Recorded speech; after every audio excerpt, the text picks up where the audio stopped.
Hello, everyone, and welcome to another edition of Sports Night on the Southern Middle Tennessee Sports Network. I'm Chris Yao, along with my esteemed colleague, Maurice Patton, and today we're joined by Gulf South Conference Commissioner Matt Wilson.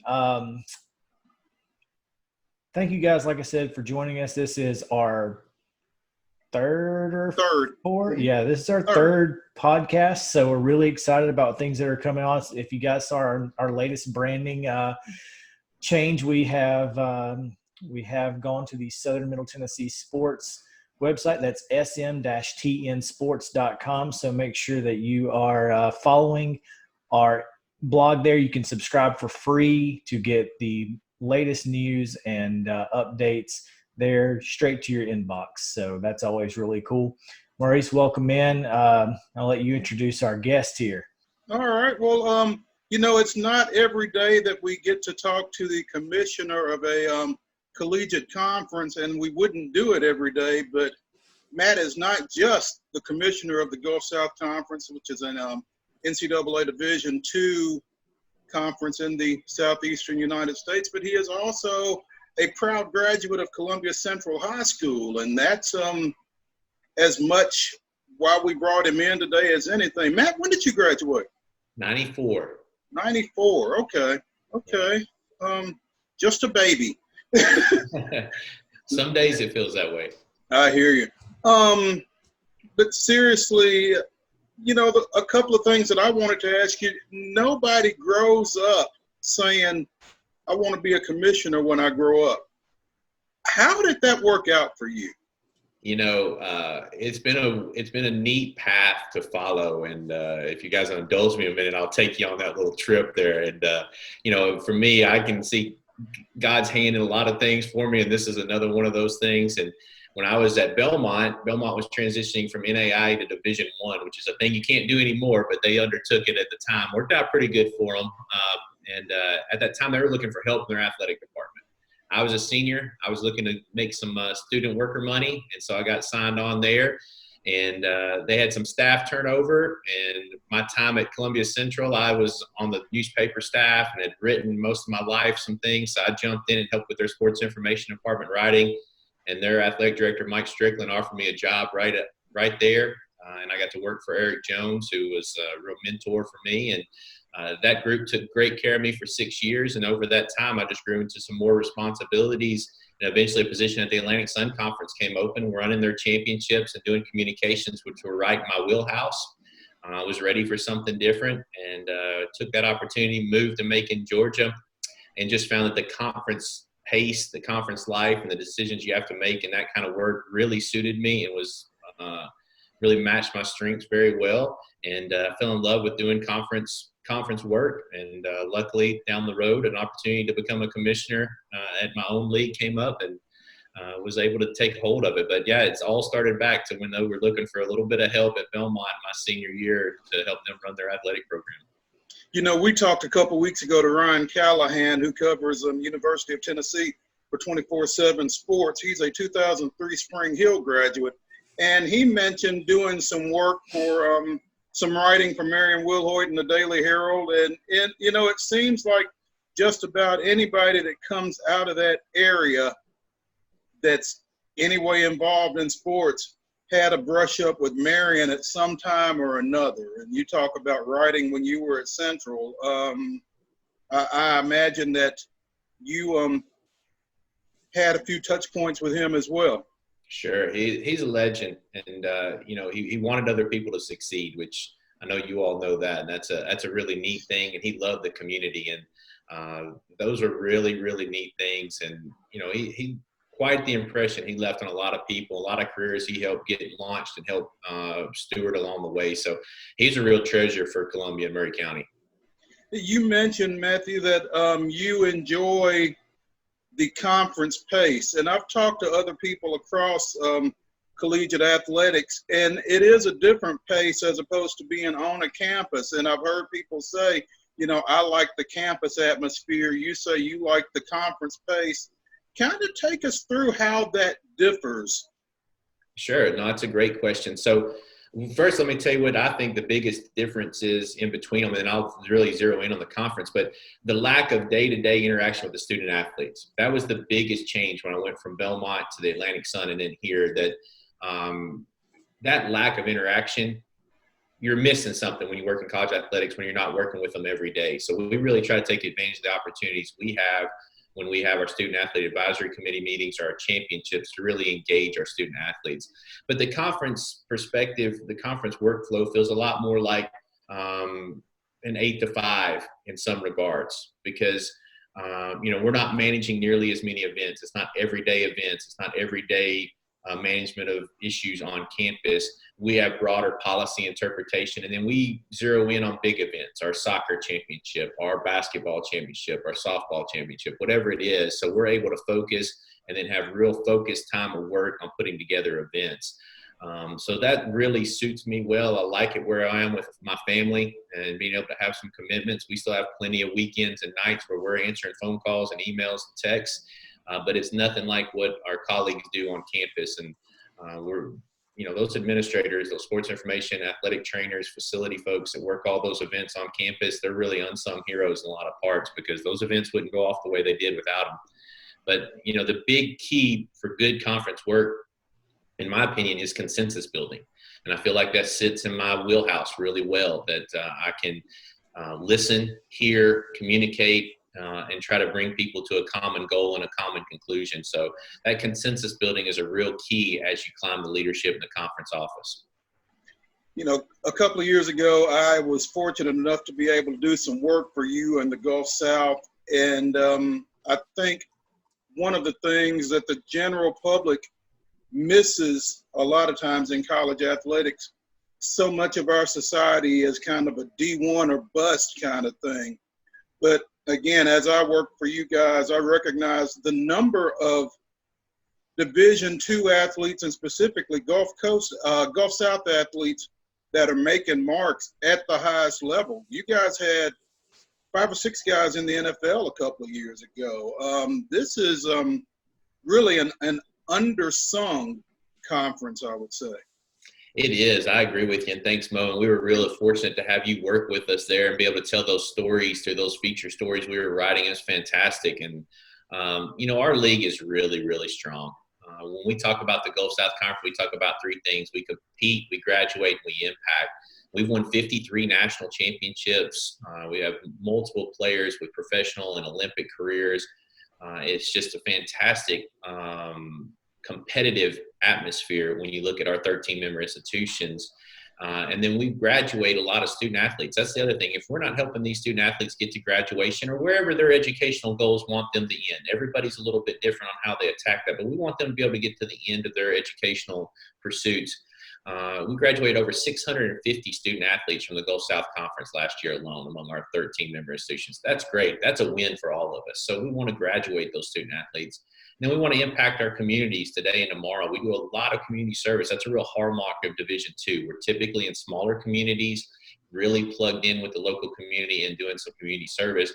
And then those student athletes are taking that with them when they go to their next phase of life, wherever that takes them geographically or work-wise. And we think that that's really fantastic.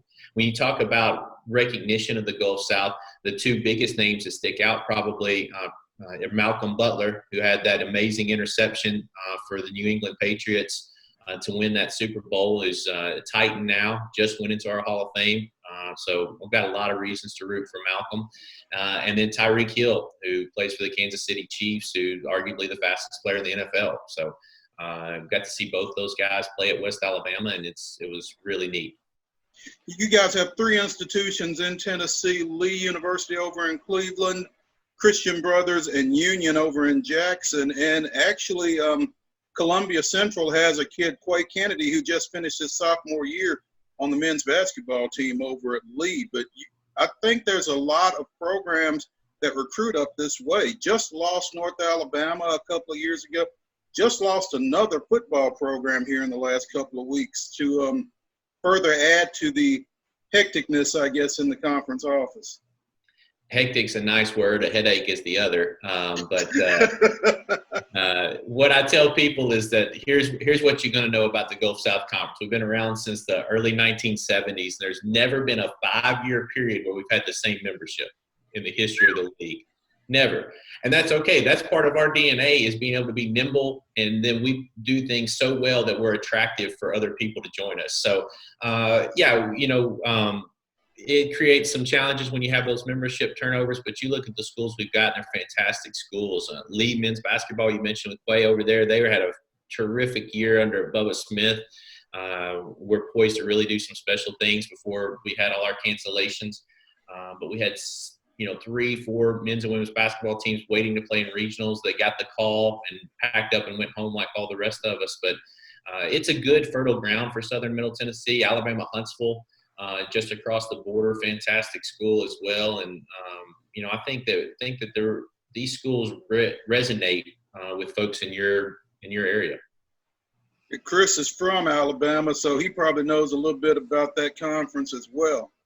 Well, yeah, absolutely. I'm Jacksonville State here. So Gulf South Conference, the only D2 conference to ever have men's football, baseball, and basketball championship from the same school.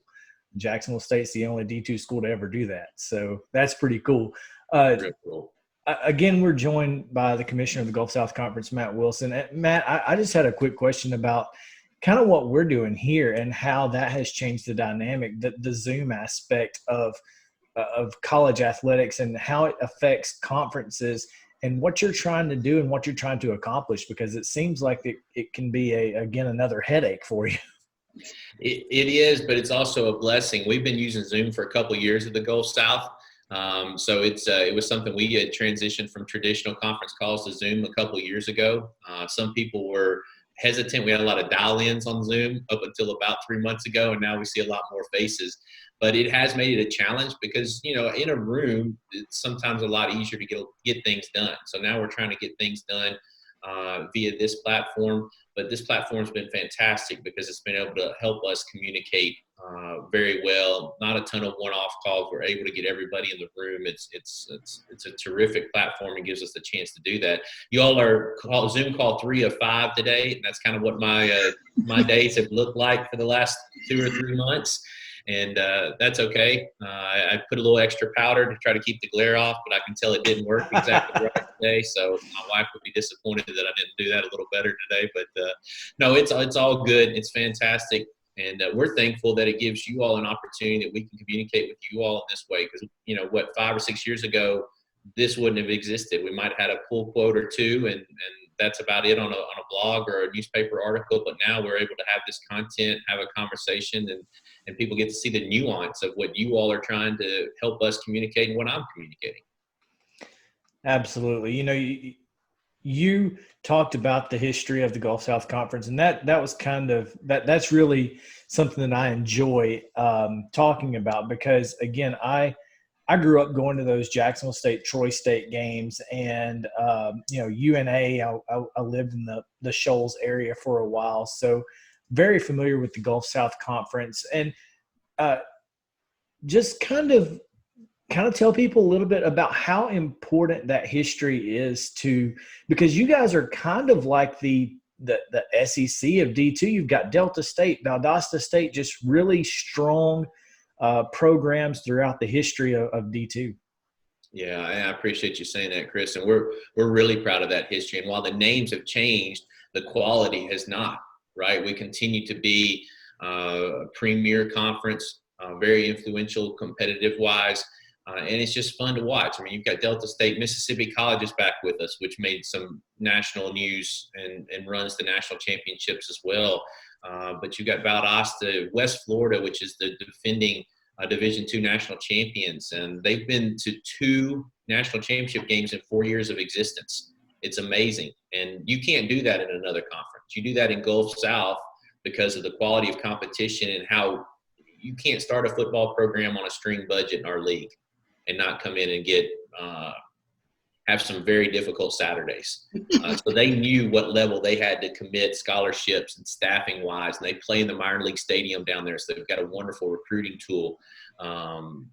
so that I think they're a perfect example of what you're talking about. While the names are new, the history and tradition is still there. We've been to 4 straight football national championship games. We've won the last 2. So the expectation, if we don't make it to the national semifinals, it's typically been a down year for the Gulf South. And I would think, Matt, that recruiting to Pensacola, Florida, isn't the hardest thing to do. Well, Coach Shinnick will tell you he's had some success down there, no doubt. So I think they've got some built-in advantages with their location for sure, and it's worked out for them really well so far. That's all I've got, guys. Maurice, if you've got anything else, you're welcome to. No, I'm just really, really pleased that we were able to get up with Matt, because I know that even with everything that's going on, as you said, Matt, this is a third of 5 Zoom calls you've got today. So the work doesn't stop, but I appreciate you taking a little time to visit with us, and hopefully we can do it again in a little bit quicker than the time it took to get to this one. Hey, I'm always ready. I'm always willing. I've got a fair amount of knowledge. My wife says I'm a pretty bad sports fan because I don't watch as much as I used to because I get so much of it with the job. But I can speak on some subjects. So if you need me back, don't be afraid to call me up and we'll do it. And I'm wishing you guys the best of luck here. I hope everything goes great with the podcast, and I know that it's content people are really want to see, and you all have a great strategy for getting it out there. So good luck to both of y'all. Well, I hope so, and the ability to reintroduce you to the Columbia-Murray County community is really a special opportunity for us to have. So we appreciate you coming on. Thanks, man. I appreciate it. Have a good one. All right, take care, guys. So that was Matt Wilson, commissioner of the NCAA Division II Gulf South Conference, and a 1994 Columbia Central graduate that we were able to spend a little time with, and some really good stuff as expected. Absolutely. You know, it's so cool to get to the opportunity to talk to somebody at the level that we are, and we make no bones about, you know, the fact that we are simply a small town vehicle for, you know, specifically local sports, and to be able to bring on someone of that stature and that level is pretty impressive, and something that a lot of other folks probably would never even attempt. So I think that's really cool, and kudos to you for being able to make that happen. I think the thing is, you know, as you said, we're local sports, but again, Matt's a local guy. He's a Columbia native. His folks still live here in town. He hit me up couple of years ago when I did something on the Little League State Championship, said his dad was wanting to go out and wanted to know what the schedule was and that kind of thing. So he's still got a lot of ties to Columbia and Murray County, and we need to not just be about the current athletes, but I think you as the viewer, as the listener, you're going to see some of that here in the coming weeks and months. We're not going to limit ourselves to what's going on right here, right now. We've got a lot of ties to some people who have gone on and done some things, and want to kind of reintroduce them and kind of renew their ties to the area. So that'll be something to look forward to, I think. Yeah, absolutely. And again, I know I mentioned it earlier, but the new branding, we've had a lot of fun with that. It took a little time to get to where we are now, but I think we are finally making that transition to Southern Middle Tennessee Sports, sm-tnsports.com. And the new website, the website itself looks really good. Really excited about the way that it flows. You're able to see several news stories on the front page. So that's really cool. We've done a really good job funneling visitors to the website, and content this week will be pretty good. I know I've got a couple stories that I'm working on. I know I saw Maurice send on an email this morning that we've got some things going on. So if you're out there and you're wanting to pay attention to Murray County, Southern Middle Tennessee, anywhere south of probably Spring Hill, the city of Spring Hill, this is going to be your one-stop shop. I don't think there's any question that we can provide that for you. And we appreciate you guys who are listening and who are watching and who are reading. You guys are really making this something special. We're going to have some content later this week as well. So kind of give our Facebook page a look, Southern Middle Tennessee Sports. Going to have some Facebook Lives coming up during the afternoon hours over the next few days. So, and I think they'll be of some interest to, again, some of our readers, our listeners, our viewers. So keep an eye out for those and follow us on that Facebook page. Again, it's Southern Middle Tennessee Sports or SM-TN Sports, and you can find that there. Yeah, you've got SM-TN Sports on Facebook, Twitter, and Instagram now. So it's going to be a lot of fun. So keep it tuned here. Keep our website on your bookmarks. We're going to be out. The rest of the month is going to be a lot of fun. So we appreciate you guys reading, listening, and watching. If you have any tips, don't forget you can email us at sports@sm-tn.com. We'll be happy to let that to put those tips to good use as well. So we appreciate it. Once again, for Maurice, Patton, I'm Chris Yao. We appreciate you guys listening. We'll see you next week.